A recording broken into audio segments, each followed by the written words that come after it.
At 004, did we, because it relates to some of the discussions from yesterday, did this council move to send a submission to LGNZ clarifying the use of Maori versus tangata whenua?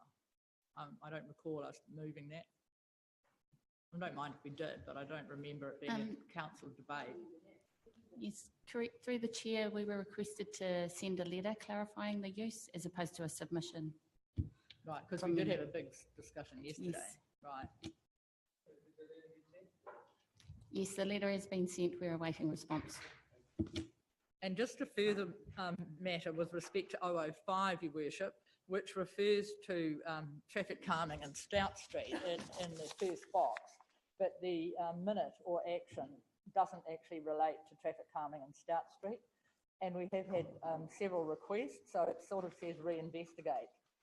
And it talks about Makari School and the school issue. So is that reinvestigation definitely going to include traffic calming in Stout Street?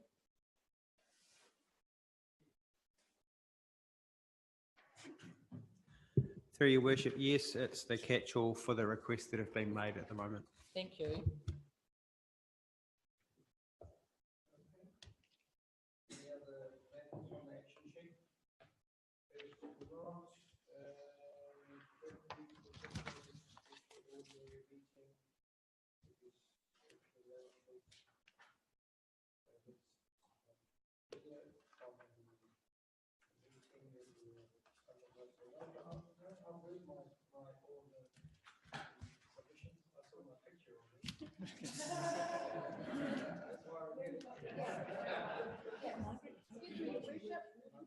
Towards the end, she did. And I did not say the words that came out of the caption either, not this time. Did I, Councillor Deputy Mayor? Did I? The cartoon captions. Oh, to her. Wow. What do you expect from her? Right, nice lady. The live. Do you know it's live today? It's live. Right. Okay. Notices of motion, all that sort of stuff. Right. Okay. Page. The power of reference. Now, something about the chairperson's powers or something. You sent an email out, Heather, or through you, Chief. What was that about? So you can be dealt with that at the meeting, major items not on the agenda. Yeah, we've done that, haven't we? Yep. All right, we've done that. Right, local recommendation to council, all those on page 17. You want to take them one at a time or whole lot? All on 18, the recommendations? Yeah. Any debate? Yeah, like Councillor Dunn said, some of them are retrospective, but that's okay. We knew that they were retrospective. Moved by Councillor Dunn, was it?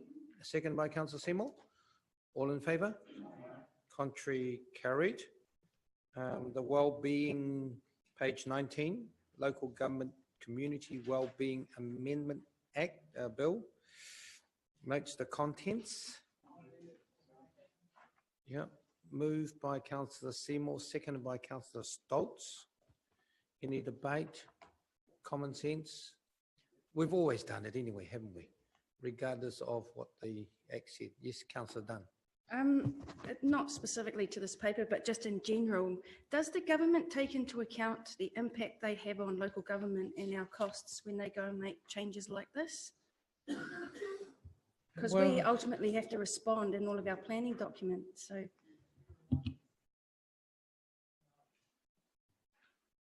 No, not that I know of. Yeah, Ms. Thatcher.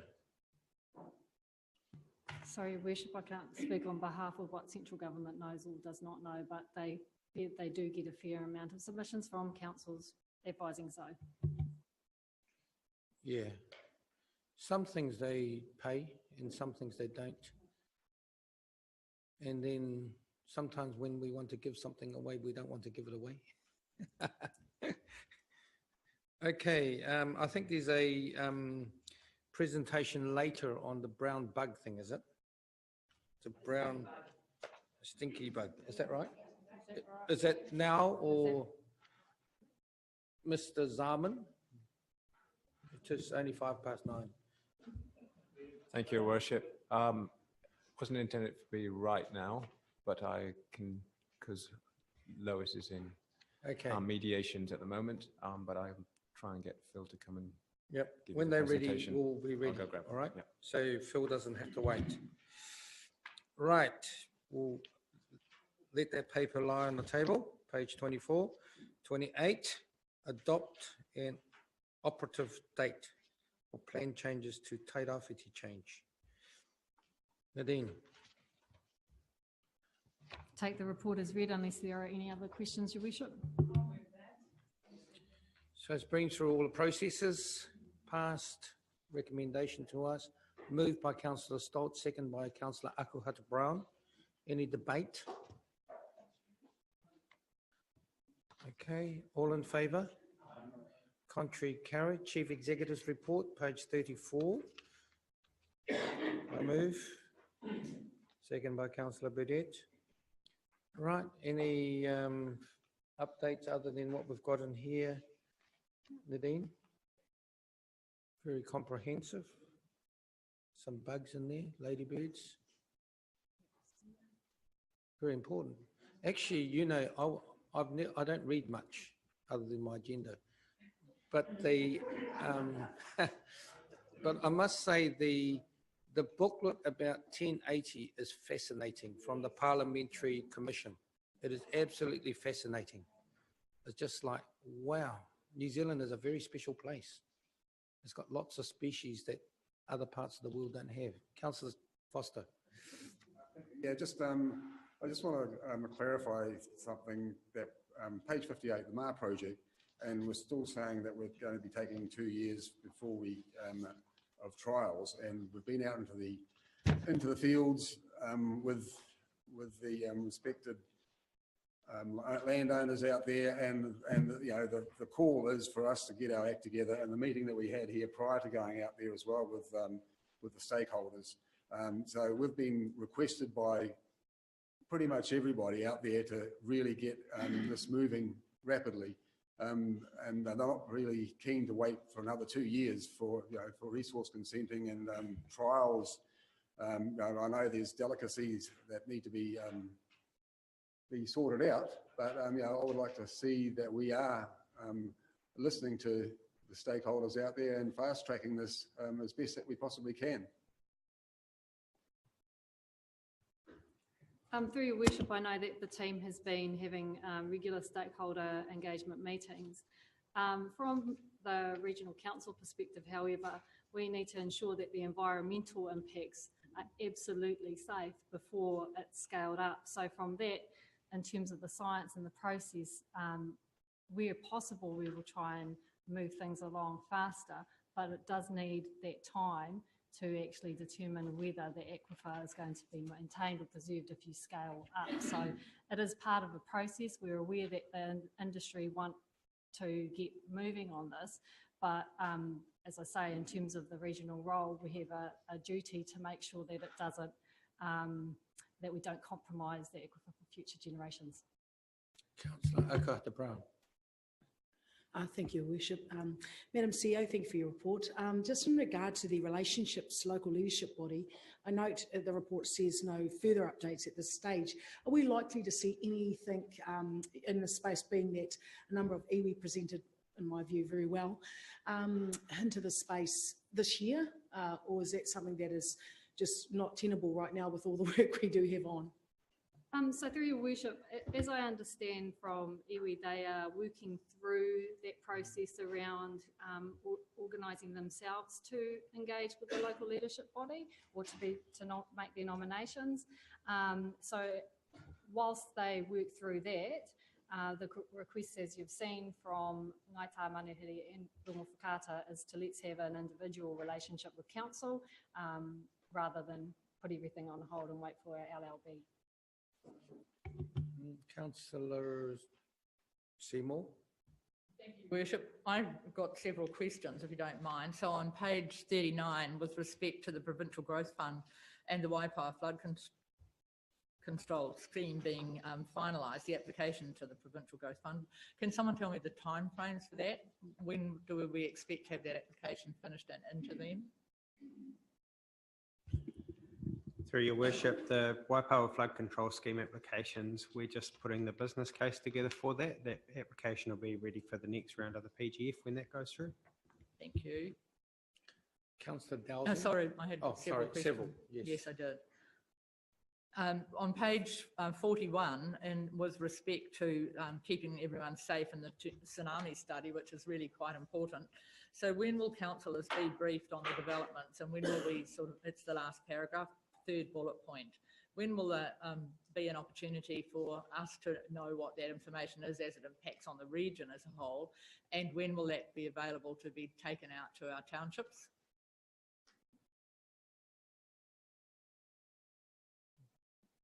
You can talk and tell them who to answer. Apologies, I missed the question. I'm just Trying to the reason Phil Keretian is late is that he's dealing with a fan worm incursion down at the port, but he'll be on his way. So if you could repeat the question. Sure, please. it's page 41, and it relates to the tsunami risk and keeping ourselves safe, or keeping you safe as the heading. But it's the third bullet point, and it talks about a new tsunami study workshop held on the 24th of April to allow consultants to present the drafts and get directions to us, and that's you as officers, around any gaps. And so my question really is, when will that be reported back to council? And then when will we be able to know that there's going to be workshops with our townships in relation to that detail? Thank you. Thank you, through your worship. The intention is to bring a report to the EP&R committee at its next meeting in terms of tsunami study, and we've arranged to schedule that agenda for the first thing at the next meeting. Following on from that, we will get some direction from EPR and when it will come to council and when the workshops will be. Great, thank you very much. And the next one is on page 49, and I'm really pleased to see that external funding has been applied for under the heading external grants right down to the bottom of the page. And it's $1 million from the Tourism Infrastructure Fund. And is that to be 50-50 to Tokomaru Bay and Hicks Bay? So it has three potential packages: Hicks Bay, Te Araroa and Tokomaru Bay. There are the potentials around toilet upgrades in Te Puia and Ruatoria, but for the first part, we're focusing on those three. So within that, the Hicks Bay, it's got the Wharf Road car park, and Te Araroa is moving the toilet facility, as we spoke about yesterday, and Tokomaru Bay is the wharf. Thank you very much. Great. And I think we might have one more. Hang on. Just Te Araroa moving the toilet facility. I don't think that's it, is it? Is Hicks Bay? relocating the toilet facility, I think, is what might be. No. Creating a Te new one. No, Chief mentioned Te Araroa. Yep, that's what I've got, because the Te Araroa community do not like the current facilities that are there, and we heard that at the Where are they going to be moved to? meeting. I have from its beach position over to the playground next to the eyesight building, and the creation of the walkway from the beachfront. Okay. Good news. Yes, Councillor Seymour. thank you. And this is with respect to the library project.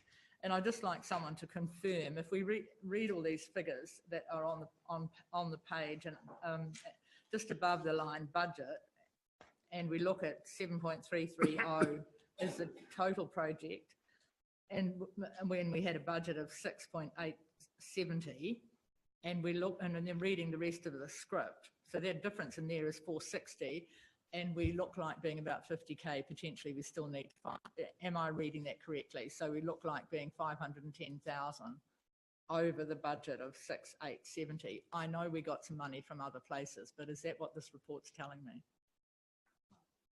Through your worship, no, it's saying that the total project budget is now 7.3 million, of which we've spent 6.87 million.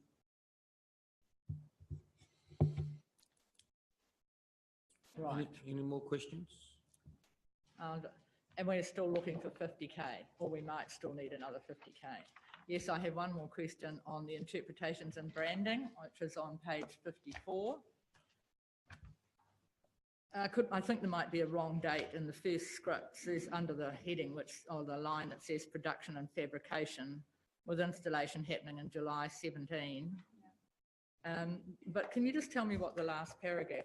Installation sites are reliant on completion of other infrastructure projects, but there's quite a lot of reference to temporary measures in that paragraph. So can someone explain what that is in layman's terms? Sure. So a number of installations is due to go into the Inner Harbour, and because we're doing some work in the Inner Harbour, the approach is to put in some temporary installation or temporary measures, just like we did, so temporary plinths, for example, like we did with Wallen Dog out the front before they moved to their permanent home.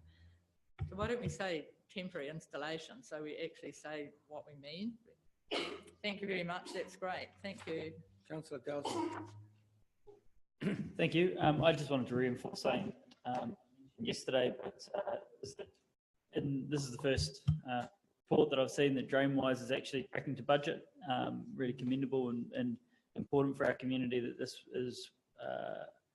is saying that the staff have really picked up the game on, and it's amazing to see that we're getting things underway this year.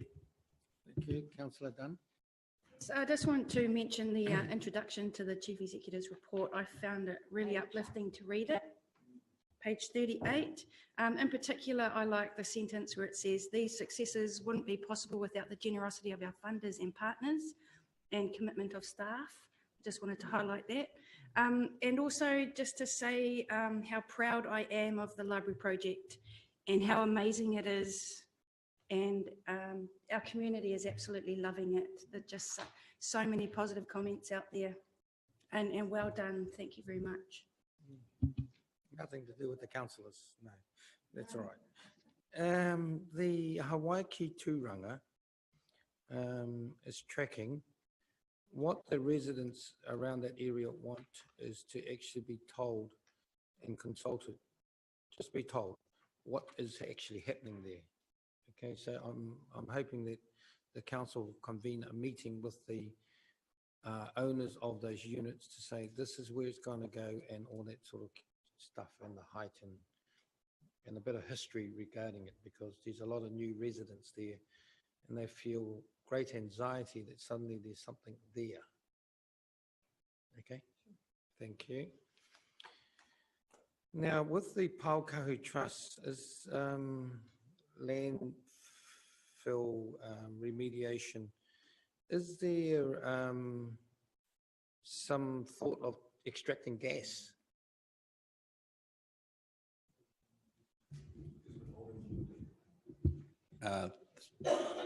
Through your worship, there's no intention around that at this point. Normally landfills are designed, class 1 landfills are designed for extraction of gas. Paukahu is not a class 1 landfill. It's just a landfill. Thank you. Have we ever, I'm not quite sure, I've never seen it, but have we got an action plan for the Waiapu Kokahuhua project? There's lots of philosophies, but action plans of this date, this planting, this, and that. Through your worship, that is what we have been working through with in that partnership group. So we've enlisted a project support to help bring together the priorities and have a project plan. So the project has really been wanting for that. And so we've put in some measures this year to actually get the plan sorted. More particularly of the, I know that, you know, there's money there from the East Coast Forestry Fund and other little funds, but in this particular time, the government is keen to actually plant a lot of trees to mitigate erosion, to uplift the Mauri of the Waiapu River. So hopefully we can expedite the action plan. We have a lot of projects on, and I just would like to ask staff, you know, as soon as council confirms the project or that, you know, the list of projects that are in the top 10-year plan, I think developing business cases before even the time of implementation or funding, I think it's a good move because you can actually suddenly put it in, it's ready. Yeah, they do have these templates on MBIE if you need some assistance. Business plans. Your Worship, we already do that. We've used the Better Buy Business case. Beautiful. Yeah. Yeah, but I just heard, you know, the Waipawa flood control has been on the books for a long time, and I hear that we are just doing a business plan. Your Worship, we are just doing the application for the PGF, which is a different template to a business plan. Oh, it's pretty similar. Thank you very much. I've completed a couple of those. Right, any other matters? Moved by Councillor Dunn, second by Councillor Dowsing. All in favour? We'll go. Welcome, Mr. Phil. Back, Dr. Phil. Welcome, Phil, to the marmorated stink bug biological control. How do you pronounce that word? That will help with the pronunciation, Leslie. Oh, that's good. Bumpy today.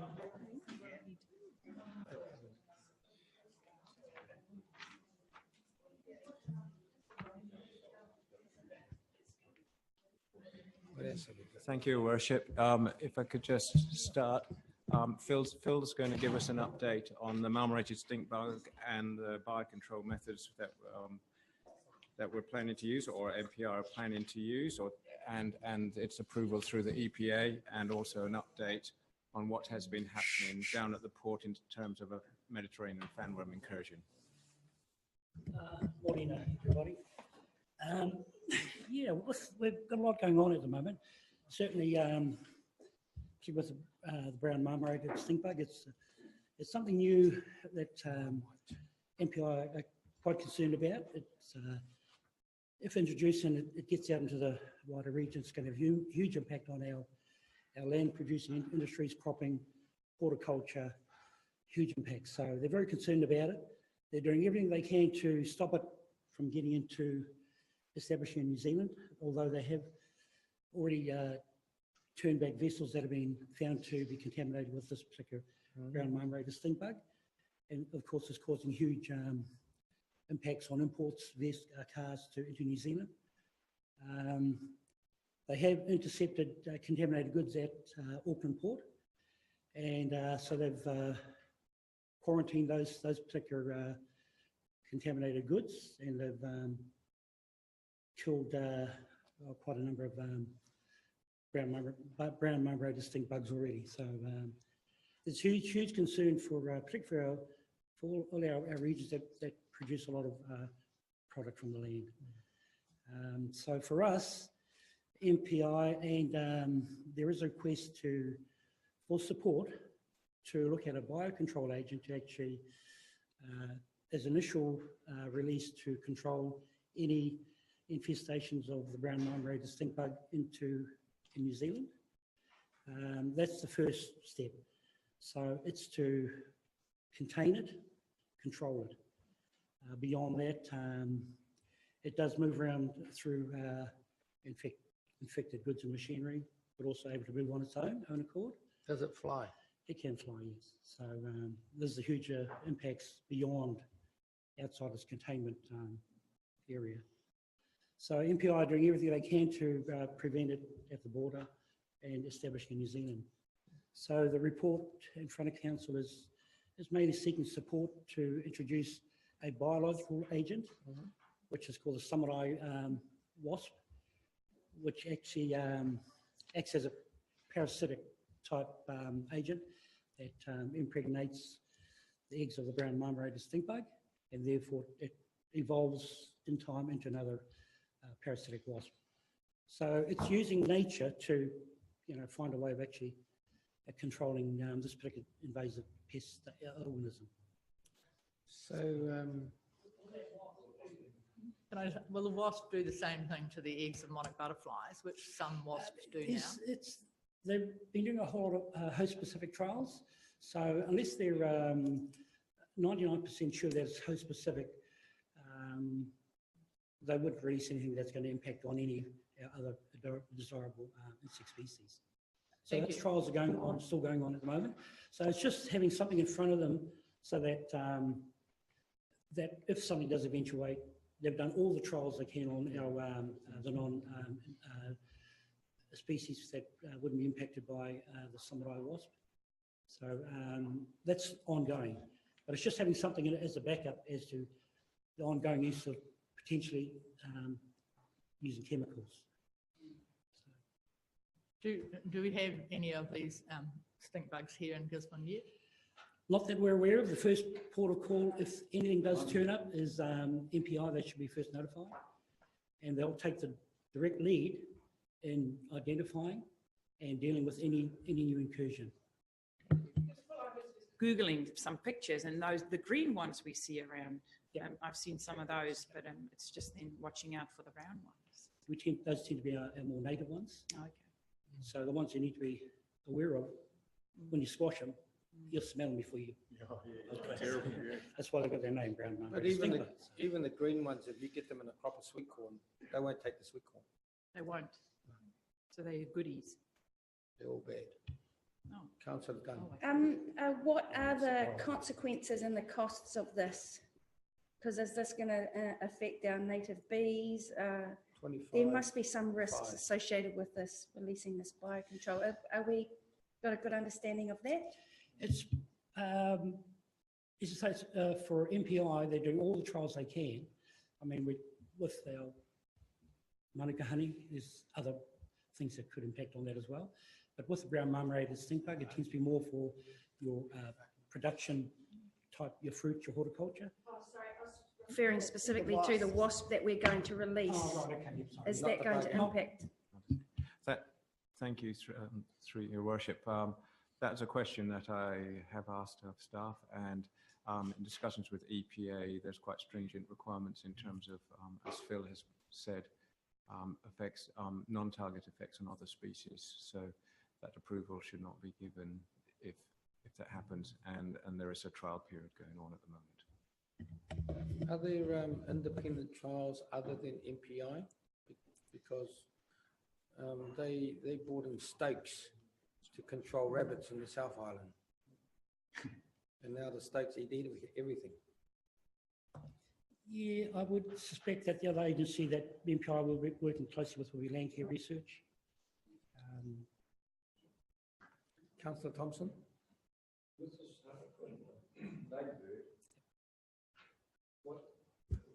What's the possibilities with our horticulture and viticulture industries with that? Because my understanding is now that I've seen a lot of these at my place, and neighbours have said, and it seems like it's quite widespread.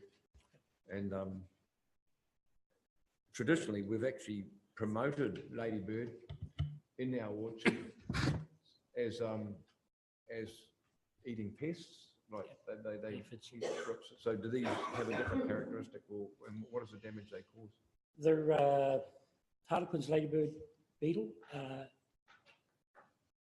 bigger than the native or the common ladybird. It won't consume anything smaller than itself. In terms of impacts on particularly horticulture, could have an impact on where they congregate in amongst the fruit. They could actually discolour that and make it unproductive or saleable. So there is an impact for harlequins as well. Harlequins, ladybirds, beetle, for horticulture. Councillor Stoltz.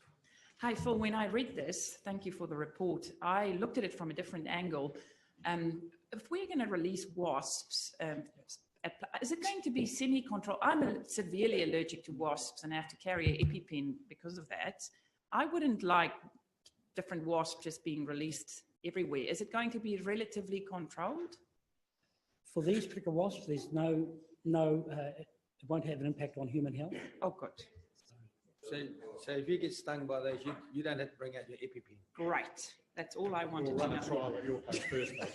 Councillor Dowsing. Thank you. I think I share the concerns of quite a few people here, which is that the biocontrol portion of this, the research behind whether they're going to affect us, isn't really in our report. And it just mentions it very briefly that trials to test any impacts on New Zealand flora and fauna would be undertaken. It doesn't say that it has been. And then of course there is a little bit more to what Councillor Stoltz was mentioning, and that's whether they become a pest factor, whether they start sitting in our houses, on our ceilings, and so for me, I'm not really in support of the recommendation as it stands. I would prefer to support testing rather than release, which is what the recommendation states. Yeah, I'm comfortable with it as it sits. I don't think we have much choice, do we? Is there a choice? I think council can either opt to support or not support. That's a decision that, or the request has been asked, that they are asking for support from various stakeholders, and that would include the councils as well. So I think they've looked at all the major stakeholders and the general public, and obviously the submission process is going to be put there for everybody to make comment on.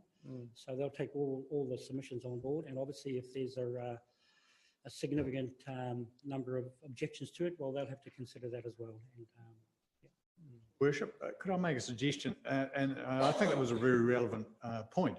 Until the trials are done, we can't support application to release them. What we support is that they investigate with scientific-based trials to assess the viability of doing this. That's what we would support, not just allowing them to be released. No, but if the trials are successful, then should that bug be in New Zealand, then you would release these things, wouldn't you? That's the second part. It's not that you don't just put it all on a proviso that you do the trials. That's not the right way of doing it. You see the results of the trials, then you make an assessment about whether you support an application for them to be released. Yeah, I think in the context of the hunger of this bug, it says it can eat through 300 species of fruit and produce and trees and vegetables in page 25, number 3. And then it does not have any human health problems, so we don't have the EpiPen. But definitely GDP could crash from 2 billion to 3 billion, which is a lot of money. And knowing our district is very sensitive to horticulture, agriculture, and other species. I don't know if it affects Manuka, but definitely we do need to be cautious, obviously, but we need to actually have a remedy.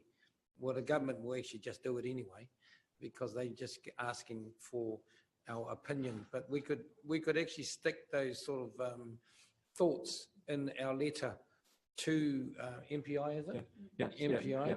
The EPA. EPA, Yeah. because the EPA is the independent commission of the government. Contingent on scientific based trials mitigating any risk. Councillor Dowsing. Councillor Dowsing. Thank you. Yeah, to counter your point, whilst there is a risk from these particular bugs to our horticulture and hence our GDP, there's equally the risk that a trial doesn't detect something and that the wasps create the same problem by killing our native bees or a number of different, mechanisms that could cause problems. So, yeah, I personally, I think it's entirely contingent on tests and well published and information provided to us pre-support. I'm certainly not going to support release at this stage. Are you taking those notes down? Through your worship, it's a submission to the EPA, and if we can certainly alter the submission.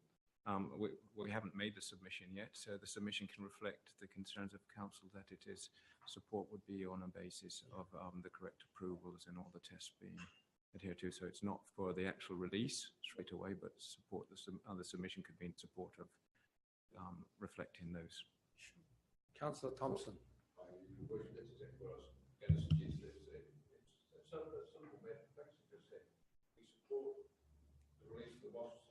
Subject to successful outcome of and that's that says that we will we're supportive of the concept and but we want successful outcome. Okay, Councillor Akuhata-Brown. Yes, I guess in summary of my colleagues, I agree that we obviously don't want to just race out there, but I've just, as we've been discussing, reading through large amounts of data on this, and it appears America's been studying this since 2007. But there is a PhD being written by a New Zealander around this space. So I guess there's a lot of data where we're looking at pest management and trying to stay away from sprays and toxic kind of chemicals in this space. For us, is this an urgency right now? Are we just doing, because it says that New Zealand is being a real leader and ensuring that this bug doesn't get away from us. So we're doing everything in our power to cease or stop that happening. So are we in an urgent sense of it, or is it's right for us just to get you to have a good look into or just submit into that our region would obviously be really concerned if this bug came here and took over the place because we are a producing region. So what's our status as far as urgence to this, or is it just simply a process of getting our support to the EPA collective group to say we're on board with this? Is that where we're sitting with this? Through your worship, as pointed out by Phil earlier, they have been detected. There's been no reports of actual bugs in the larger domain or release, but they have found them at the border, so it is a matter of time.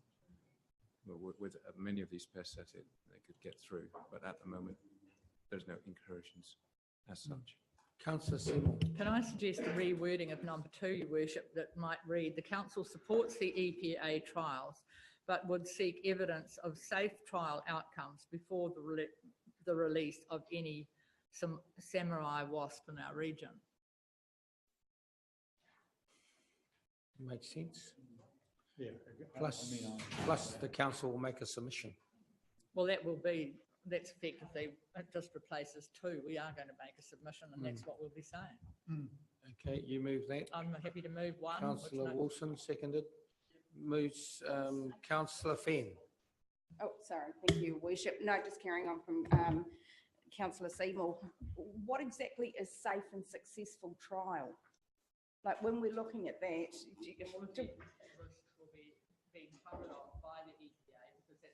all of the risks. I get concerned. I agree with Councillor Dowsing. I'm sort of dubious about this. The reason being it's new, hasn't been obviously hasn't been trialled. But you look on here and it's got the pros of what can happen here, not the risks. And like an example is medication, new medications. Yeah, all really good. Look at this. Get down the track, and there is some consequence to this. So I think we need to be really, really sure. We need to be really sure of the cons of this and the risks. Thank you, Councillor Thompson. Yes, just try to sort of point out to some of the people here that we've actually been doing this sort of stuff for a long time with the clover beetles and clover weevils and those, and we've got parasites over the many years, we have been bringing test parasites sort of into the country. They've been tested and they've been released. And I think that that you're better off getting on and doing it in a controlled manner that's properly done than not allowing it like what happened with the Schleswig virus, for example, where people were so fed up with it, they did it themselves in an uncontrolled environment. So, I think we're fine. I think, it's just that this one's come to council for submission, and we've got a submission, and I think that they pretty close watch. Councillor Stoltz. Just my last comment, what the Mayor said earlier, the EPA does this all the time. They are just being polite, asking our opinion. At the end of the day, they will do what they have tested and decided is the best. So we also should just keep that in perspective. It's not like our opinion is going to really change their mind. Yeah. Can I just bring your attention to the name of this wasp? Samurai. It must be quite lethal. It hasn't attracted the name for nothing. All right. It must have a sharp tail or something. Anyway, thank you, Phil. Thank you. Oh, sorry, you want to say some final comments? Through your worship, did you want an update on the Mediterranean fanworm incursion? Yeah, we'll move this. Yes, Councillor Stoltz. Paper, and Councillor Thompson as well talked about the Harlequin ladybug that's all around our region now, and I thought Phil might be the perfect guy to give us a little bit of an update on what is happening, and because it's been found in several areas. I know Matoki Valley, Hexton, lots of areas it is at. So I thought Phil might be able to give us a little update on what is going on there. Sure. So there's 2 updates. All in favour? Aye. Aye. Contrary? Carried. Thank you, gentlemen. Now, ringworm. No. Farmworm. Farmworm and that worm and fanworm. Yes, through the chair, with Harlequin's lady beetle, it's certainly become widespread. We've had reports of being right about Ruatoria. So it is widely moving around when it was first reported to council. It's been in New Zealand for a number of years, Bay of Plenty, Waikato, Auckland, and it's progressively moving through Taranaki. So these particular agents or ladybirds they move through flying around from region to region or carried on infected goods services. So for Gisborne, MPI are still wanting to know where these particular ladybirds are turning up. They're tracking. They're tracking the movements around New Zealand. So are they good ladybirds? No. Are they good ladybirds? They're good and bad. They're good in a way that they do consume their willow aphid, the giant willow aphid. They do have an impact on consuming those, but the downside is they also have an impact on our other more desirable small insects, such as our own native ladybird species as well. So there's a good and bad side of this particular. And was that introduced? Did you kill those things? Well, at this stage, all I can say is that MPI are just monitoring what's going on. Obviously, if they would have had something in their to get rid of them, they would have done that already. So I think it's just got to a stage where they've moved beyond a containment or controlled area and become more widespread. Yeah, they're at Kaiti Beach. They're on Titirangi. Or heaps of them at home. They're very distinctive. They've got different colours. They come in orange and black, brownie, reddish black spots on them. So Larry Broadman. It's certainly noticeable by their general size. Yeah. Oh. Bell. So through the chair, just a quick update on the Mediterranean fanworm. We've had the Bay of Plenty Regional Council divers in our port for the last couple of days. Unfortunately, they've picked up one mature fanworm, plus probably 6 other smaller ones on one vessel. So at the moment, councils identify where this particular vessel, if it's left Gisborne, where's it been to? If it's been in the port, hasn't left the Gisborne port since our last survey, that indicates it's probably got infected from a fanworm that was already in our port. if the vessel's actually left Gisborne, we can actually try and track where it's actually is the destination of this particular vessel, and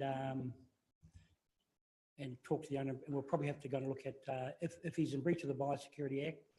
We may have to look at some proceedings there. But at this stage, it's just investigatory at this stage. So they've got another day today to complete the break wall surveillance. And so at this stage, we've found one adult family plus probably 6 smaller ones, juveniles. Just a question without getting into too much detail. There was one take from your comments there on recreational vehicles, boats. It is. Thank you. So if you want to know how to track ships, you download the app Ship Tracker. And it's got all the ships all over the world. And it's all got all their numbers and where they're actually at in the ocean, if you want to know that. I can even tell you who's in the port now. And they even got the picture of the ship, if you want to know. It's the same as flight path or whatever.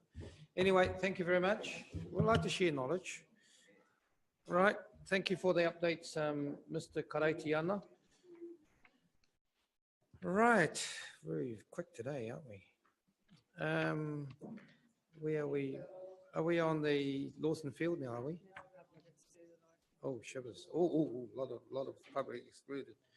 66. I will ask Rehead to chair the next 2, eh? All right.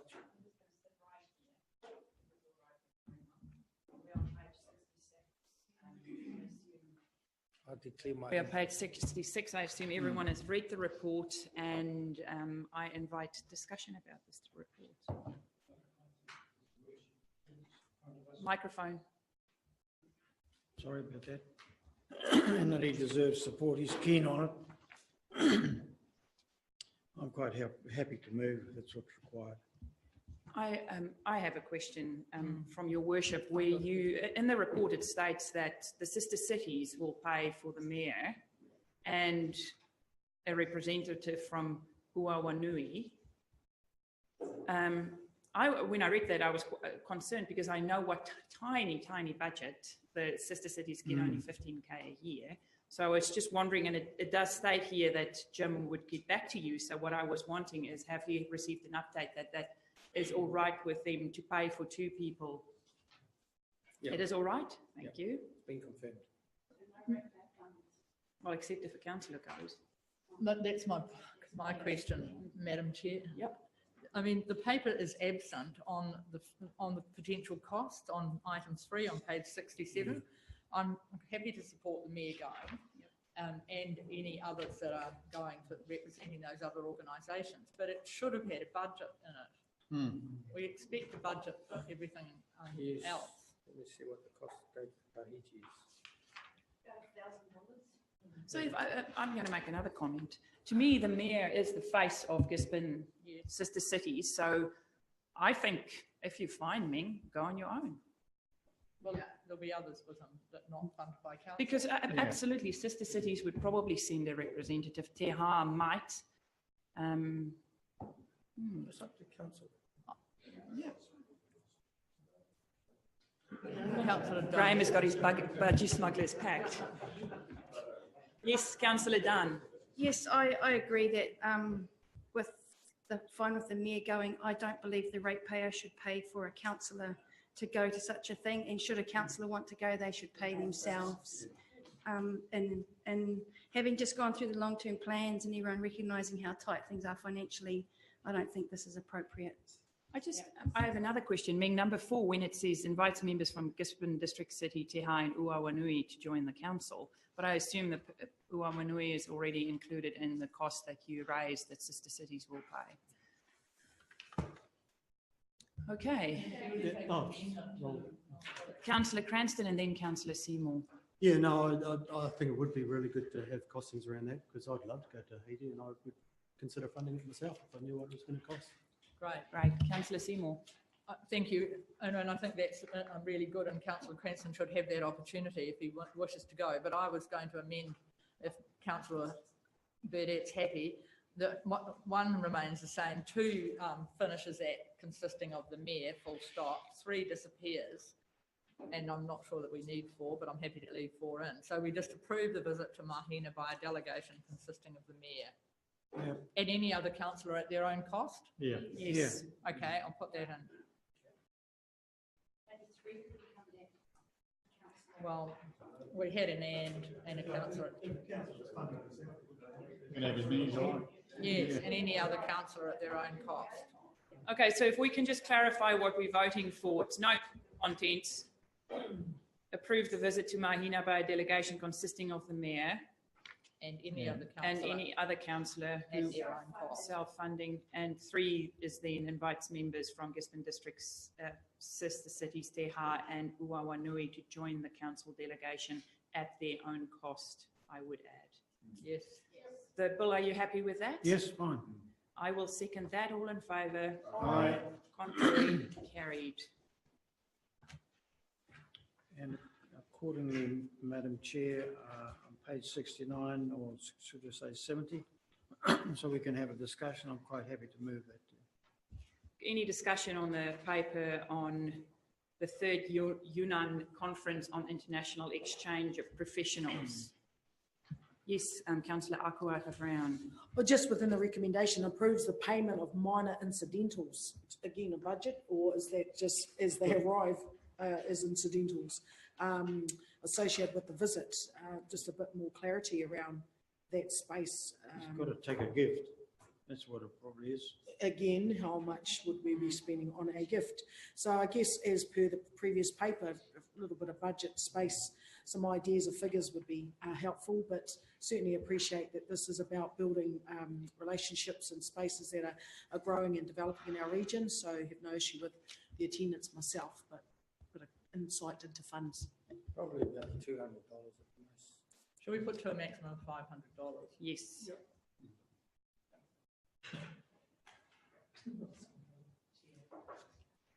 Councillor Dunn. Yeah, just for consistency, can we have recommendation 2 say signing a memorandum of cooperation? Just to have consistent language with the report that's there. Not sure if there's any difference, but the report is a memorandum of cooperation. Are you happy with that, Bill? Yes, It's just language. Okay, so what we are looking at the recommendations is in 1, notes the contents, approve the mayor signing a memorandum of cooperation supporting an economic relationship between council and the Pu'er Municipal People's Government of China, improve the payment of minor incidentals limited to $500 associated with the visit. Bill, are you happy with that? Yes, yes. Do I have a seconder? I will. All in favour? Aye. Carried. Contrary? Carried. Thank you. Thank you. Now we have the, not quite, action sheet. Back onto the, there's actually no numbers on these, so it's the first page, the action sheet that's there. Mr. Chairman, with one removal, it's the same action sheet as on our previous agenda. We've just checked, we checked earlier. Okay, and then we've got the report 18236. 235. 36 I've got here. And Yeah, the first one. Oh, yeah. Yep. So that was with the one We haven't passed those. So that adds the Wainake allocation for the long-term plan, which we have passed, but this is going to council now. So anybody wants to move? Moved by Councillor Fenn, was it? Or Councillor Dunn moved. I'm not sure what I just moved, sorry, I'm on 18238. We're on this loose page. No, I'm on, there's no numbers, sorry. It's the one with the bulldog clip. Bill?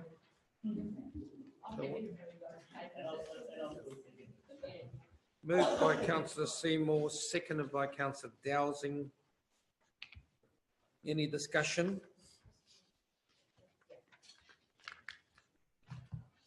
All right. All in favour? Aye. Contrary, carried. The representation review final proposal. I'll move that. Councillor Thompson? Sorry. Yes.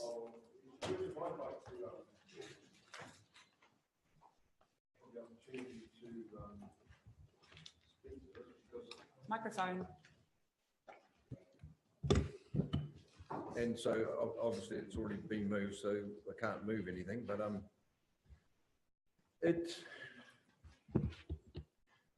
unfortunately, when this discussion was held, council was a bit underdone through circumstances of no fault of its own, and that a couple of the rural candidates weren't here and the mayor wasn't here, and it just seemed that our remaining rural candidates who are here were sort of a bit left on their own and unable to sort of get any traction in any debate.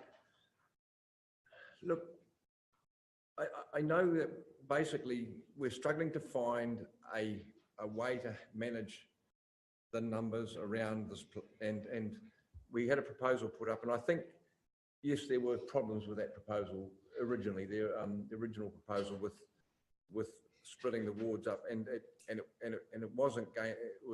We struggled with that a bit because of the geography. But I think what we've come up with really needed some input from people who have been in the rural zone for a while and worked there and understand it probably better than those who haven't.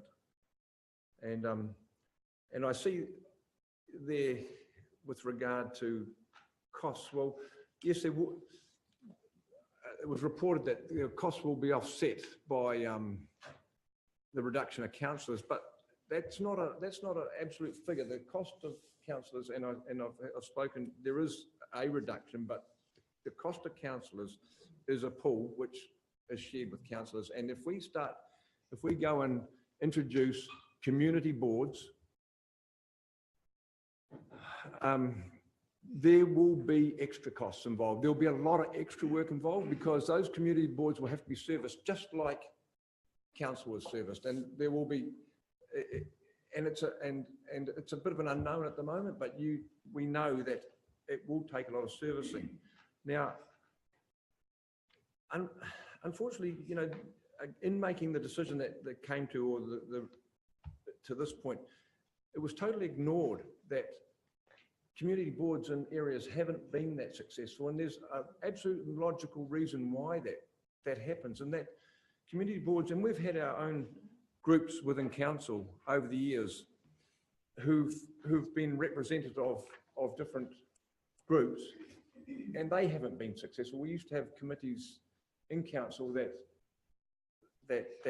were making recommendation, and council would always just say, no, we can't do that, because these groups work in isolation to the big picture. They really do. And what happens is you can appoint them, they keep coming with recommendations. The recommendation is generally, yes, I don't think the recommendations that they come up with are anything more or less than what we come up with without them. But and people do sort of get tired of it and drop off, and that's exactly what happens to those community boards, because if they're putting up proposals all the time, we say no, you can't have that, because again they're thinking of their little patch. They don't think of the big picture and money. So, and generally they haven't been successful. Now, I think we have to take in the fact that we already have, from the top of the coast to right out west, we have the equivalent of community boards already operating. They are there as volunteers. They volunteer the job, and they do a good job. And they are the ears to the community for the rural representatives. And I know up on the coast, starting right up the very top of the coast, we have had groups from Hicks Bay, Te Aroha, Rotorua, Tucumara, they're already there. They do the job, and they actually do a better job than a community board because they are more widespread. And out on the west, we've got Tinerodo Residents Association, we've got Kuri Settlers Association, we've got Tika Raka, we've got a group there. And I go to their meetings and I hear what they say, and we pass information on to staff for where it's appropriate and get things done. It's already there. We have federated farmers, we have different groups, we have iwi, we have all these community groups out there, and they don't cost us money. Now, I think if we want a simple way to do this, and don't get hung up on we have to reduce numbers of councillors, because we are not like a normal council. We are a unitary authority. And one of the big things that happened in our submission to the Salaries Commission just recently is that we are unitary, we have a bigger workload as councillors, and therefore, because we are unitary, and therefore, around this table, we asked for that to be taken into consideration with the salaries because of that unitary authority cap. So if we've got a few more councillors than some councils, that's not an issue so much because, as I said, we've got a double function. And quite clearly, we have a divide with those committees where some people are way up with the environmental side, some people are up with the operational side. Yeah, now, I would actually like to propose that we go back to a recommended, that was a methodology that was recommended at the start, and that is that we have 3 rural ward councillors elected at large in one ward, and therefore, to keep your numbers right, we can actually drop 1 city councillor off and make that 8. So we can drop one off and make that 8 city councillors and 3 rural ward councillors elected at large. Now, so you've got 1 rural ward, 1 city ward, and at least that will give us some rural representation. And it's important. Yesterday, when we were in deliberation here yesterday, we were trying to identify the Hicks Bay toilet and park and that, and our representative, no, I'm sorry, you've got to stand for a point of order. You can't just sit there and yell point of order. What's the point of order? Time. I'm 30 nearly, seconds. I'm nearly done, Your Worship. Yesterday, during deliberations, we had Standing orders now. we had one of our rural councillors was able to identify a question that we asked around, and that was because he was that was with regard to the park up at Hicks Bay, and we do need people. It will be an advantage to this group to ensure that there are rural people in there who know it's a huge part of our geography, and there is a chance that if we don't do this, there is a chance, and there is a chance that no one from the rural could get elected, and that's exactly a chance that could happen. Now, I think we need members from the rural just to be there with that knowledge of the greater part of our community, because there's certainly parts of it, we see things out there that need to be around this table. Thank you, Worship. Yes, and I'd like to move an amendment, if I can, if it's an amendment, that we have 2 wards, 1 city ward and 1 rural ward.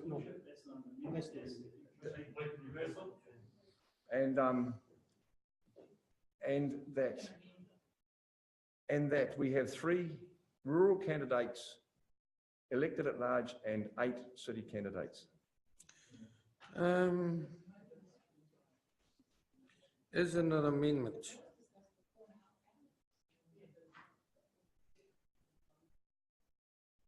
9 councillors plus the mayor. Amendment, Your Worship.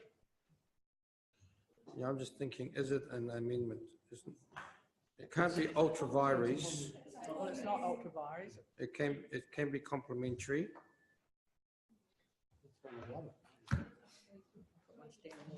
So the amendment is accepted. Yeah. We already have a mover and a seconder. Yes, I know. And that's how the process works. It's still. It's not the substantive motion. This is, the amendment has to still be debated to be won or lost. Yes. All right? Sorry, Bishop, an amendment cannot be the opposite of what was proposed, and this is the complete reverse of our decision going to a at-large council with too far different. You think it's too far different? Your Worship, it's only affects 2-1. It only Point impacts. of order, Your Worship. Look, let's get It some. says that the chairman makes a decision and the decision stands. Right, will suit you. Standing, it's not to be, it's not about, it's about following standing orders, not about the decision. I suggest that you take advice from your staff. That is the normal way that you do it. You just That's what he's doing, he's giving it now. Could we have some advice, please? That's what's happening, can't you see? I think Chairman's actually right. Relevant to the motion and discussion, the only relevance is the vote about representation. It's a different motion. Every proposed amendment must be relevant to the motion under discussion. So is it relevant to it's relevant to the representation review? And it's relevant to bullet point 2, little I. Yeah, you can say debate that point to -1 councillor, right? You can do that. You can't do anything about 2. Yes, we can debate 2. And 4 members elected, well, that's to do with community boards, isn't it? So it's really, I think, notes.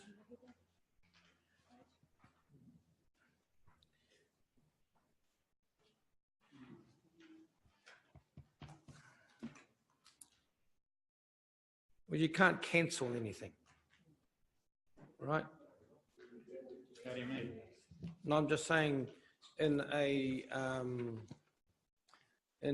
the recommendations, if one wants to make amendments, it's not a vote against it. It can't be ultra vires means opposite. Okay, so in terms of you can actually change parts of it, but you can't have a whole lot, right? So you could debate 9 councillors plus mayor elected from the district as a whole, but you could actually make an amendment to say that elected in 2 wards. So you're changing the number of councillors, you're changing it at large or in wards? No, but Actually changing it completely. Why, if it couldn't, point of order, if it couldn't be changed, why are we even debating it? You had an interim discussion last week, and now it's been put to the council to adopt it, and the council's got the opportunity to give feedback. Yeah, you can change the number. So if someone said 5,000, no, I want to make it 2,000, you can do that as an amendment. Yeah, right? That one bit, yes, Yeah. You're changing everything about it. No, we haven't started yet. We're just deciding whether it's going to be that or not.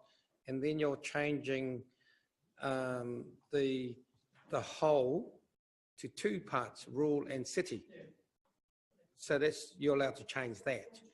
Yeah, either one or the other, not both. You're changing the complete substantive of the concept of it. What do you think, Mrs. I'm Through asking. Through your worship, what has been proposed is complete negative to the motion. So the fact that you're proposing, that Councillor Thompson is proposing to move to a ward structure from what is currently on the motion, the recommendation is around at large, they are in complete opposition to one another. Councillor Stoltz. If I can just speak to the motion that I moved. I think if we're really honest to ourselves, the first time when we came to the agreement to have the 14 people in the city and city wards, we did not as a council discuss it or give it the time, because all of us were quite comfortable that we knew it was still coming up for submissions, and that was maybe why we didn't put such a big focus on working it through then. What I want to say, I know that Graham and Pat and Ming weren't here last week. I invite you to watch the video if you haven't, because I can assure you everyone came in here with a very, very open mind.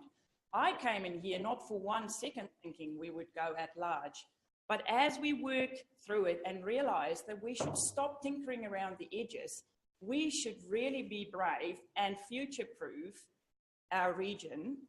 That is when things started falling out, when we started looking at what are our communities of interest, how many councillors do we need, and through a methodical debate, we came to this. So it was not just out of the air. It was well worked through, well debated, and that is why I'm very comfortable to move it. Thank you. Councillor Wharehima. Thank you, Your Worship. I am very happy with the recommendations as they are, and I'll be supporting them definitely, because it removes the boundary between those people that are in the city and the rural area. There are a lot of people in our community who actually feel joined to both, and they would like to vote across both. I've received that feedback multiple times. So I think that this is actually really good, because there are people that will be in the city that will support our rural candidates, and there are also people that have said to me that in the rural areas that they would have preferred to have voted for me in that last time around. But also, they've also expressed that about other people around that table directly to me as well. We talk about that we are one district. This is removing that divide between the city and rural areas. I absolutely support this paper that's coming through. If we are going to debate it, anything else other than this, I urge you to put the motion, and then if it fails, then we will debate any other amendments. We're starting to turn into a circus. Thank you. Councillor. You should take 3 for and 3 against. What's your point of clarification, Councillor Dowson? Thank you. I just wanted to ask staff what the methodology was behind the 4 elected members and 2 appointed members. What was the, because we haven't been through that at this stage. Sure, I can speak to that. So when we were working up the numbers, part of the direction that we received from the last meeting and why we had the sort of 8 to 10 councillors at large was to actually do the costings that we had around the community board construct. Having 4 elected members for a community board is the minimum, and they must be 4 elected, because that's the minimum number of elected people you can have. How we arrived at the 2 appointments, and I just wanted to point out for clarity that those 2 appointees have to be councillors elected from the at-large environment that we're currently proposing in the final model. And there is some debate potentially to be had around whether it should be 1 or 2. I can speak to the merits that we've got in terms of how we've come to that is, one, to ensure that you've got a direct connection between the community board and this table in a future environment. It adds some flexibility to ensure that you've got, at least you can mitigate that risk of apologies going either way. So we thought that 2 would be a good thing to have for that purpose. And that's largely how we arrived at that number, but it is to do with trying to achieve the cost neutrality between the status quo and the future model with the inclusion of community boards. Sorry, supplementary. I don't think that's a good idea. All of a sudden, one member is trying to manipulate the system. Normally on a contentious issue like this, everyone gets their say. I'd still have a supplementary if that's okay. Can I say it wasn't the member that you're referring to that wanted the standing orders. It's actually the person that's speaking now that wants the standing orders. by Yes. Karen. For standing orders. Yes. Yeah. I did say. Yes. Yes. Suspend the standing orders. Did you say suspend the standing orders? Yes, he did. I think you're splitting straws, Councillor Wilson. That was with respect to the late agenda items. Someone was bothered that this might turn into a scrap, and I suggested the Mayor upheld standing orders with respect to this particular paper. And it has turned into a scrap.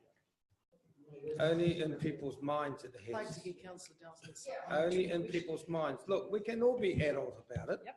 You can all have your say and listen, and all you need to do is vote. That's all you need to do. You don't have to go and be personal and all that sort of stuff. Yes. I mean, you know, I'm easygoing, but I know that there's tension, okay? But democracy is democracy, and Graham's put his point, and Rehet's put her point. Now it's Brian's time to put his point. Thank you, Your Worship. I still have a supplementary, if that's okay. Okay, you can. Yeah. So, I'd like, is he going still or not? I would like to ask if there was any consideration given to iwi appointees in the community boards. That is just muddling.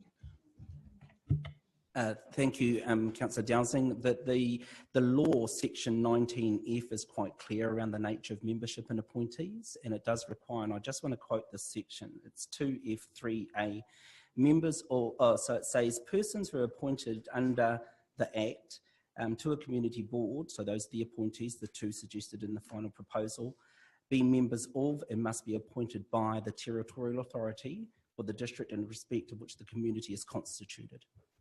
So if you have some iwi flavour to the councillors that are elected, potentially you might appoint them, but that's as far as it goes. So it is confined to councillors.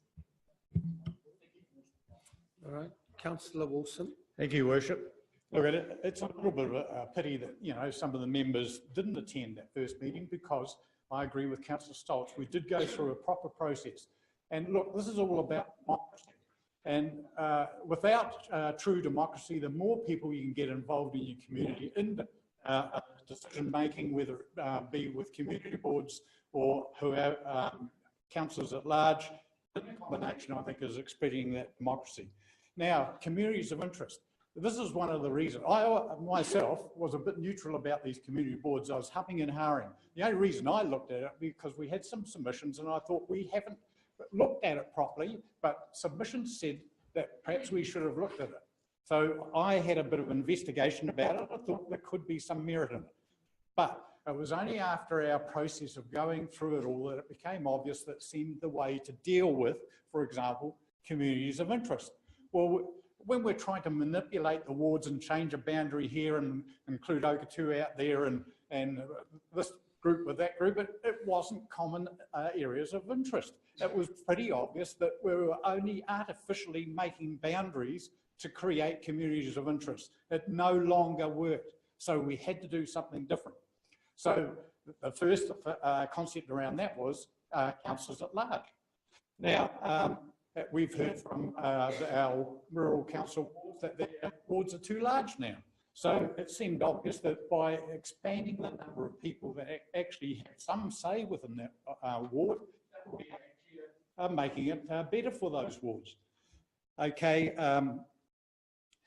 so as a district councillor, also we have always talked about the boundary between the rural wards and the city ward. Well, here's our opportunity to have district councillors at large. And look, we have to think about what is best for our population as far as democracy is concerned, not whether you have a particular ward and you want to keep it that way and manipulate everything to try and keep it that way. No, we have to look at a wider sort of concept, and I believe that the council that sat around the table that day, I felt very proud that they thought about what's best for their community, not for their own position, not for how many were in the city or how many were in the rural ward, but thought about what's the best way to have representation from our whole community. Thank you. Thank you very much. 3-4-3 against, is it?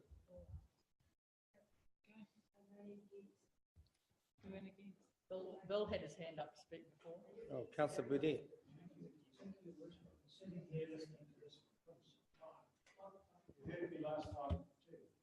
As I said on that particular occasion, I was extremely proud to represent the North, and it's a privilege because those people are different to you people in the city, and that is always going to be the case.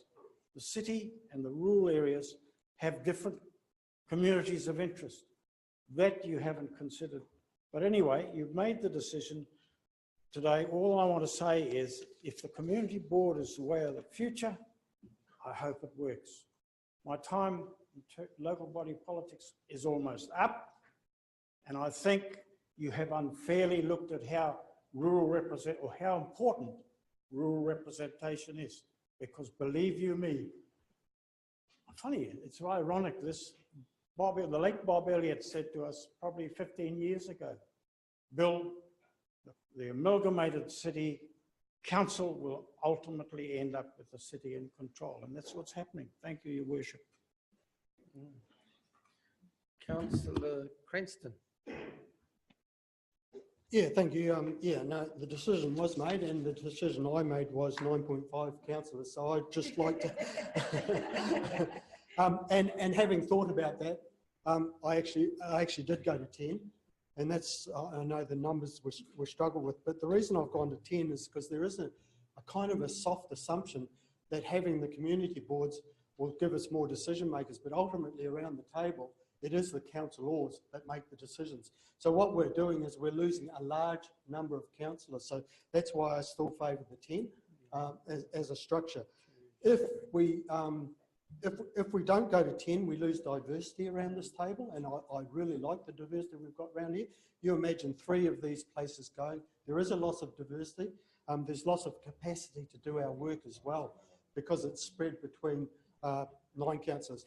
10 is still a huge loss. It's still 3 councillor loss. So, I don't know whether anyone's going to take that on board, but I did think that 10 was a better number than 9. The community boards, I'm still not sure the structure that they've come up with are 2 from the north and 2 from the south of Uawa sort of region. Can we actually compel that? Because a council law can stand in Paratai for the town ward. So are they saying when you have the elections for community boards, they have to be living in that vote? And there's a lot of unclarity around community boards, and that was identified during our discussion. Okay, the reason we went for community boards is because we thought that we could actually design the community boards that would function really well for this council. So there's a lot of work to be done in that area, and there's a lot of questions I've still got in how those community boards will function based on what we come up with in the function of those community boards, where they will work really well for us. So the only real concern I've got is that I find 9 too much of a reduction around the council table. Still for it. The only difference I've got is I would favour 10 instead of 9. Councillor Seymour. Thank you. The reason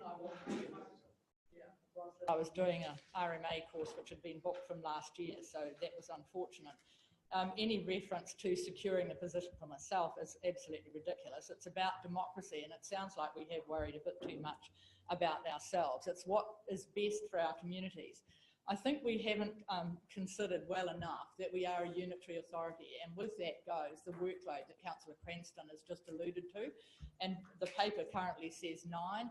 If think about the committees, and we generally get split more or less 50-50, so you might have 4 people or 5 people if you're lucky, and one person's away, and you're left with 4 people to make the decisions around the table. I think that is completely ridiculous, and I'm sorry I don't see the suggestion of how these community boards might be structured to be any way fair or any way democratic. Councillor Burdett's made some comment around the top of the coast.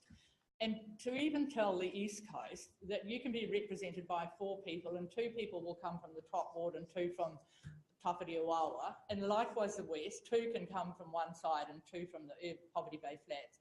the people of Matawai Motu's issues are completely different to the issues for the people of Manatoki Morawai.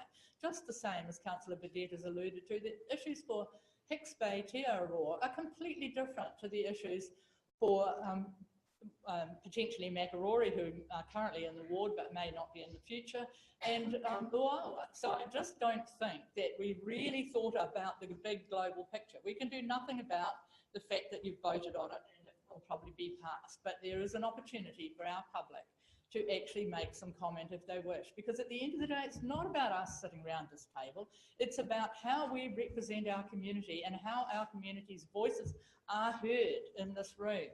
So I really do think that 9 is far too few. I totally agree with Councillor Cranston. And I think 4 people to a community board is also ridiculous. But think about this, the community board is setting up further duplication. And we had a great discussion yesterday from the representation from Hikurangi, who've got big plans for their sports centre. And a facetious comment was made, well, maybe the community board could do that. But if you've got a couple of people from the top of the coast and a couple from the middle, which you should, you will still need a committee, which has been alluded to already, who will do that work on whatever's relevant for Hikurangi and Whakaroa Park. And so we'll always have those communities. So now we'll have council officers servicing 3 levels of infrastructure.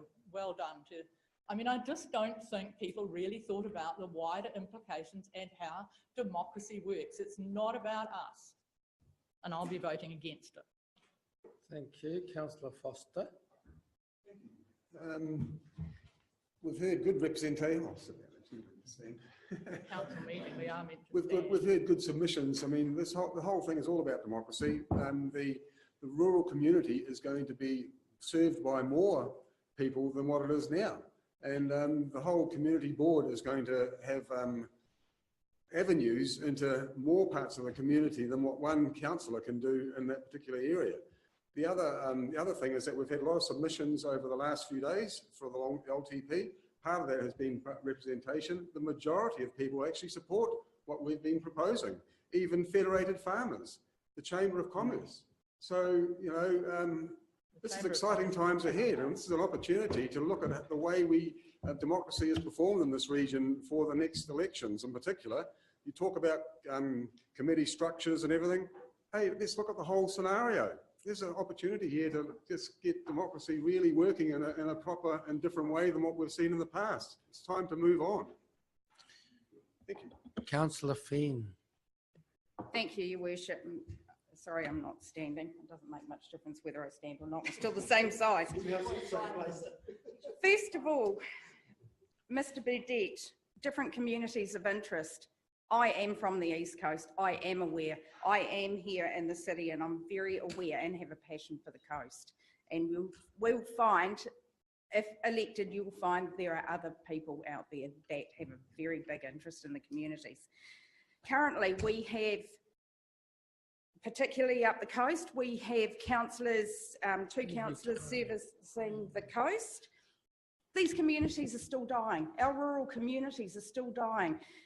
Urbanisation is happening. We need to revitalise those. I think communities of interest and especially successive training by community boards of young people on them can have fairer representation and also have input into council in the future. We need to do that. Otherwise, if we don't involve our communities, our younger people on those community boards, that we're going to have no coast. We need to continue to let our people have a say. They need to feel comfortable to have a say. I do not think that just having one councillor in each of those areas has the capacity to do the work and have the say that community boards will have. Succession training is the big thing for me. I know how hard it was to actually get here on council. We need to help our younger people do that. Community boards will do that. I'd actually like to, numbers, 9, I'm happy with 9. If we go at large, we're looking for the right councillors, not just a number, we're looking for the right ones. And I think at large, we're looking for quality, not quantity. Councillor McLean. I haven't finished. One more sorry. thing. I'd actually like to add a little bit further onto, or a sideline for staff to actually look into youth council and having a separate model as well. That's a side interest, but I totally support what we currently have on the table. Thank you. Councillor McLean. Some interesting discussions going on. Facts are that we've just had our community meeting and city people talk about district councillors. I only saw on the rural meetings I went to one city councillor. Full stop, end of story. Councillor Akuhata Brown. Thank you, Your Worship. No hurry, plenty of time. With all due respect, and I certainly, as attending meetings within the rural sector, have a respect for our rural councillors and for the regions that they represent. There's no doubt in my mind the workload in those spaces.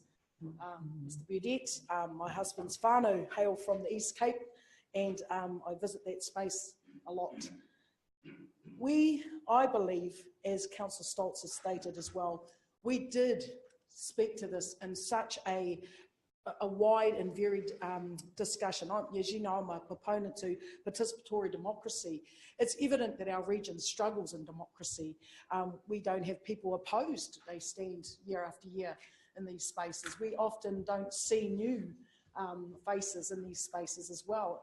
The community boards gives credibility to that. It actually allows more of our community to get involved. Now, we already have a wide and vast array of people that do get involved, and we're so grateful for them in this space too. But this is actually about broadening the scope. It's a very bold move for this region. It's been a conservative voting status for such a long time. We aren't even in the space to discuss Māori wards. We just aren't there just yet. Yet we know for a fact that iwi are saying loud and clear, we are here. We are mana whenua. We are tangata whenua. So we're not there yet, but we are moving and we are starting to shape this space in a stronger and more proud way, I believe. And I was proud of the decision making that day. I was proud to be part of the conversations that my fellow colleagues and I discussed. I was disappointed that Councillor Burdett did felt an onslaught, because I didn't feel it was an onslaught. I felt that everyone had a voice equal at the table to bring their concerns and discussions. We've come to an agreement. We have decided to be bold, adventurous, and to stop this rural-urban collide at times. I really believe in our region as a whole. We are tairāwhiti. We are a region, and our boundaries and our rural and urban speaks have often been, since I've been here 5 years, very divided, and we rely on each other. We're interdependent. We rely on our producing collective out there who do great jobs in that space. So it's actually about bringing this region together. And if it means more visits to those rural spaces by us townies, then certainly I'm up for that, because I have a lot of friends and family who live in those regions. So for me, this was bold, it was adventurous, and it's what we need to take this region forward into the future. That's what this was all about for me. Kia ora. Councillor Dowsing, last speech. Thank you, Your Worship. I actually... sorry, Councillor Dunn after. I'm not going to talk about the merits of this, because I think we've gone over that, and it's an exceptional change, and we've done, in my opinion, the right thing in reversing our original proposal. What I wanted to ask staff again was just around our submission.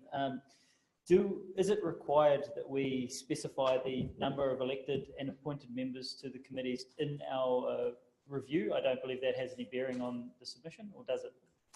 Yes, it is a requirement. Once you're moving through to this final stage of the process, you need to be clear about the names of the wards, the membership, the numbers, so that there is certainty going out into the public domain, allowing for the next stage of the process, which is inclusive of community boards, the structure of those community boards. That's correct. Yes, yes.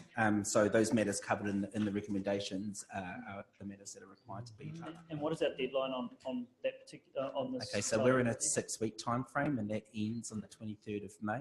And that's for the next stage of public notice. So we are hard against it. I think we've traversed that a couple of times in the last couple of meetings. Yeah, sorry. It's just so I guess my only point is that it's very difficult to establish something without going through the conversation and the design process as a governance group. we've essentially been presented an option today and haven't had a chance to really review the structure or the position that we're putting forward. It would have absolutely been my preference to keep it as a broad recommendation, just stating the 3 boards we intend, without numbers associated to it, but without the chance of having time to readdress this. I'm going to have to support what we have there, and hopefully it works for us. But I think we needed more time on that specific point. Councillor Dunn. Yes, I'm not going to repeat what everyone said. I just want to say a couple of things.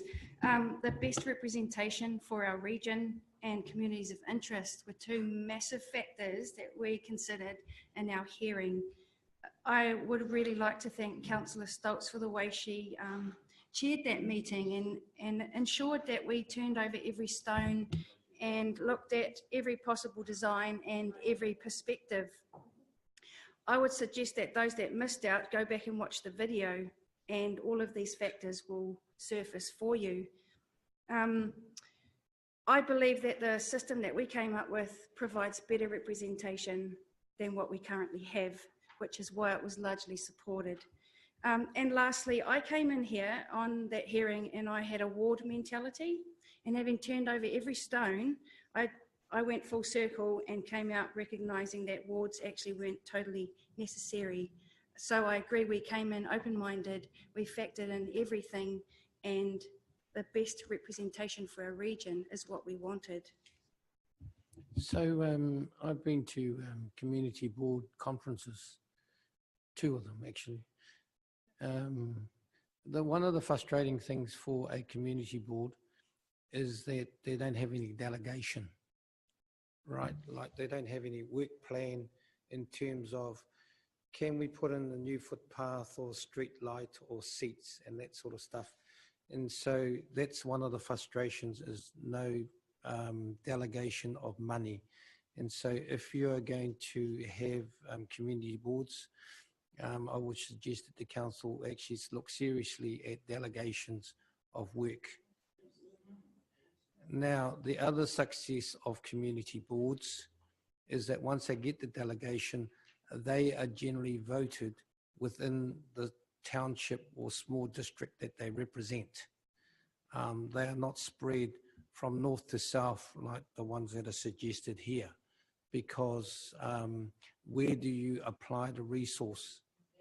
And it's very difficult because you've already approved a 10-year plan. And in terms of works, it'll be hard, but in terms of consultation, it will be helpful, that you'll be able to actually use the community boards to communicate more effectively outside. I personally do think that rural representative is important, and it would be nice to actually have a rural sector.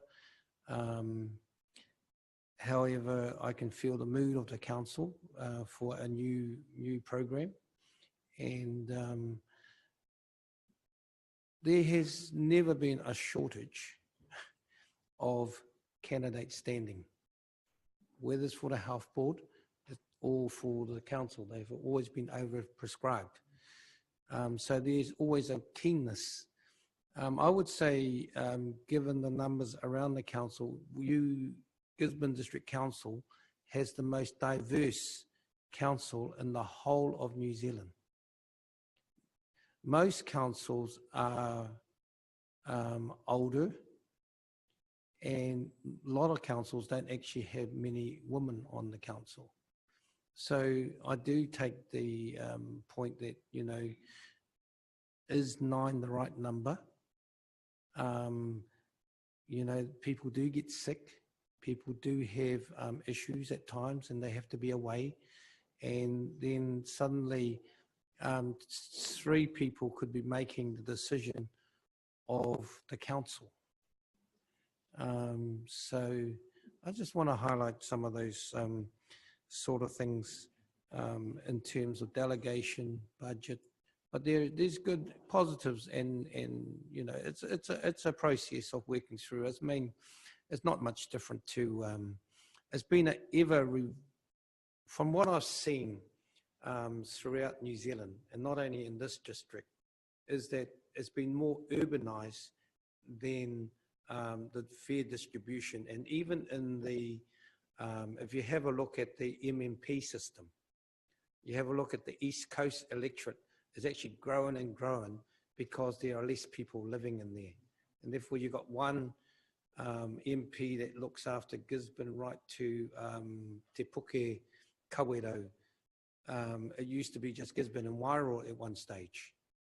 And so the urban, the policy number is sort of separating and giving the rural less voice, but the community boards hopefully will bring that back to the table in terms of that. And even through amalgamation, we had a lot of rural councillors, and the rural councillors actually did very well because they did the core stuff, and they were actually in, they had credit budgets. The only one that had the deficits was in the city. But anyway, democracy will carry the day, and good luck, Councillor Stoltz.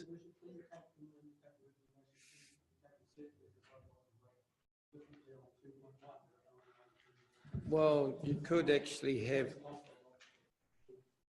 yeah, but you can actually have an amendment from 9 to 10 if you want to. You can have an amendment from 9 to 10 now if you want to debate that particular aspect. Right of reply. So I've listened to everyone around the table, and I just want to make clear today, don't be fooled and think this is the absolute silver bullet that are going to solve all our problems and it's just going to be fabulous. Every decision that we make has some advantages and some disadvantages, but we decided this is the way forward, and we didn't just pluck anything out of the air. I know that we all came here with an open mind and worked through it well. One thing that I want to say is, be ready. We will have some growing pains. Don't be stupid about this. There will be things that we might have to tweak as we go, but I think all of us agree this is a move in the right direction. Last comment I want to make that no one mentioned today is, this is democracy. So I just want to let everyone know out there that do not like this proposal, is that you have the right in the next month to object or appeal this decision. So please, if you support it, great. If you don't support it, make yourself known, because in the end of the day, this is a recommendation we will make to the Local Government Commission. That's me.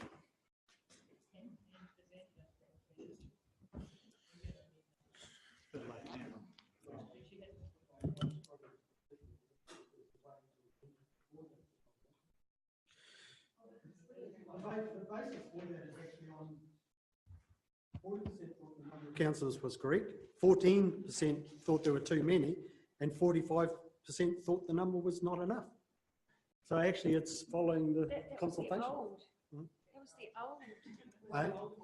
That's the community. What do you want to do, Councillor Cranston? Do you want to vote against it, or do you want to amend it?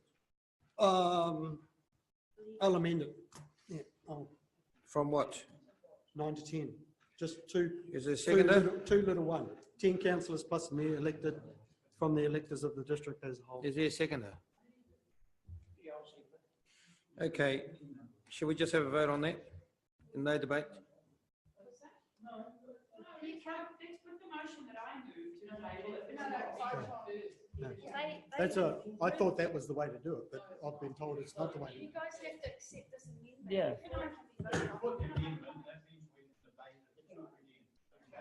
No, but just 9 or 10.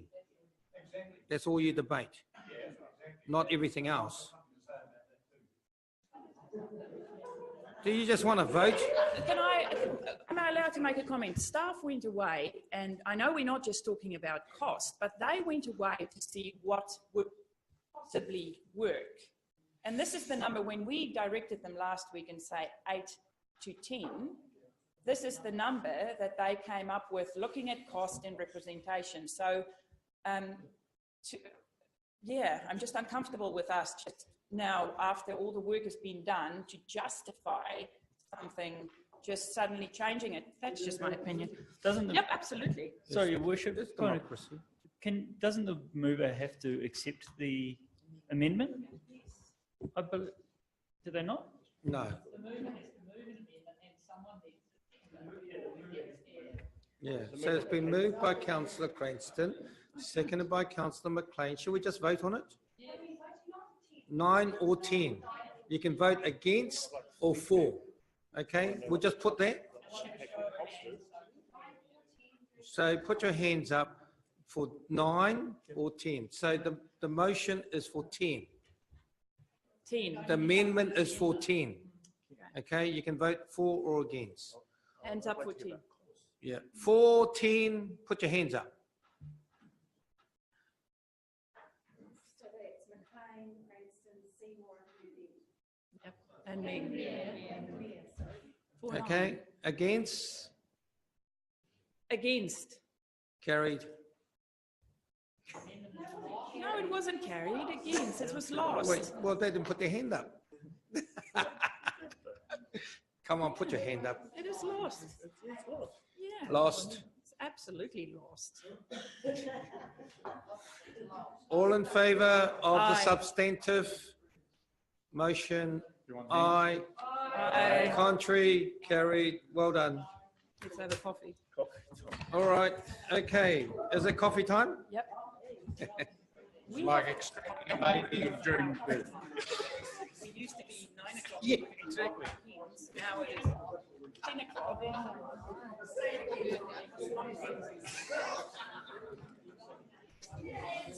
Maybe,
of the memo.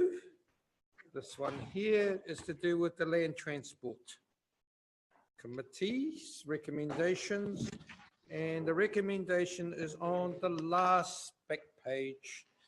And it says, support further investigation and collaboration with the Te Tairawhiti Economic Action Plan Steering Group on integrated transport modes to determine the best future modes for the region. Moved by Councillor Thompson, seconded by Councillor McLean. And one of the questions asked was that by Richard Thorpe was that why the TEEP group itself, does it have horticulture people on there, Nadine? Yes, Your Worship, it has Richard Burkers on the steering group and Tim Crisp. I think when we make a response to people that you disclose the membership who's on there, and so they can actually talk to them. Okay? Yeah. It's very hard. Okay, any comments, debate, questions? Is it that easy? Really? Oh, wow. Well, I want to spend half an hour on this. All in favour? Contrary, carried. Right. Public be excluded, moved by Councillor Stoltz, second by Councillor Wilson. All in favour? Aye. Contrary, carried. We go to the red pages. Declare some interest as well. Yep, sure. What's your interest?